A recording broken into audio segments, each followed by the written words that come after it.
In today's video, I'm going to teach you how to change email composing formats in Microsoft Outlook.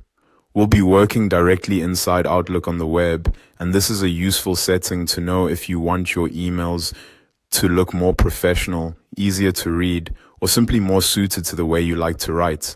You can control whether messages are written in HTML or plain text, and you can also adjust the default appearance of your emails, including the font, size, and color. To get started, go to your Outlook email inbox. Once you're in your inbox, look to the top right corner of the screen and click the settings icon.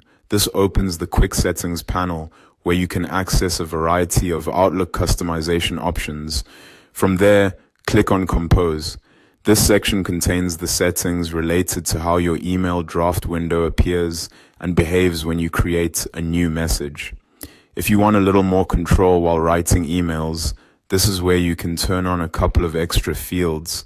You'll see options for always showing BCC and always showing from.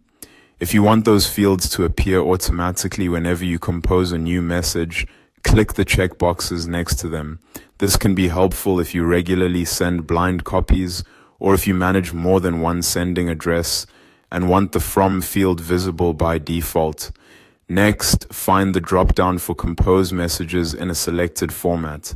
Click that drop-down and choose between HTML and plain text. HTML is the better option if you want formatting features like styled text and richer layout options. Plain text is simpler and can be useful when you want a very clean, no-format email. After that, move to the font drop-down and click it to select a new font.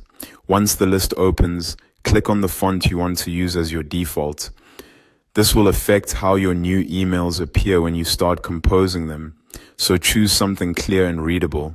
Now click the font size drop-down and select a new size. A slightly larger size can improve readability, especially for longer messages. Then click the color drop-down to open the text color options and select a new color. For most professional emails, it's best to stick with a simple, easy-to-read color. Once you've finished making your changes, click Save. That final step applies your new compose settings, so Outlook will use them the next time you write an email. And that's it. You've successfully changed your email composing format and updated the default appearance of your messages in Microsoft Outlook.